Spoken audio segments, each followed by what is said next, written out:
اور جناب عبداللہ ہمارے نبی کے والد تھے۔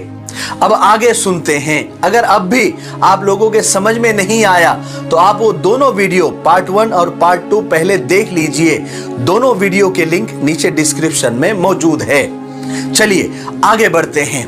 جناب عبداللہ عبد المطلب کے سب سے چھوٹے بیٹے تھے، سب سے خوبصورت، سب سے خوبصیرت اور سمجھدار تھے۔ سب طرف یعنی پورے مکہ میں کیا پورے عرب میں ان کے خوبصورتی کے بہت چرچے تھے۔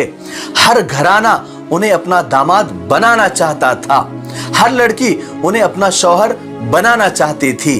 اچانک جب لوگوں کو معلوم ہوا کہ عبد المطلب نے 10 بیٹوں میں سے ایک بیٹے کو قربان کرنے کی قسم کھائی ہے اور قربانی کے لیے جناب عبداللہ کا نام آیا ہے تو لوگوں کو بہت دکھ ہوا، کیونکہ عبداللہ سے ہر شخص محبت کرتا تھا اور کوئی یہ نہیں چاہتا تھا کہ جناب عبداللہ اس طرح ذبح ہو جائے۔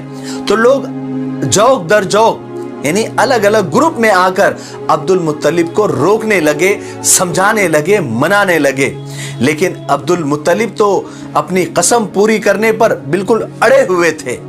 آخر ایک دن یہ ہوا کہ عبد المطلب کے پاس مکہ کا ایک بہت بڑا رئیس، مالدار آدمی جس کا نام مغیرہ تھا، وہ آیا اور آ کر اس نے عبد المطلب کو یہ مشورہ دیا کہ عبد المطلب تم اپنی قسم پوری کرنے کا کوئی دوسرا طریقہ ڈھونڈ لو، کسی نجومی، کسی کاہن، کسی جوتشی وغیرہ سے پوچھ لو۔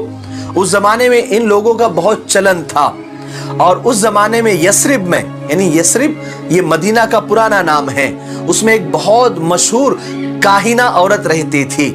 مغیرہ نے اس عورت کے پاس جانے کا مشورہ دیا۔ یہ بات عبد المطلب کو فوراً سمجھ میں آ گئی۔ وہ فوراً یثرب گئے اور اس عورت سے جا کر ملے اور سارا ماجرا سنا دیا۔ اس کاہنہ عورت نے ساری باتیں سن کر عبد المطلب سے کہا کہ تمہارے یہاں پر دیت یعنی جان کی قیمت کا رواج کتنا ہے؟ تو عبد المطلب نے کہا کہ 10 اونٹ دیے جاتے ہیں۔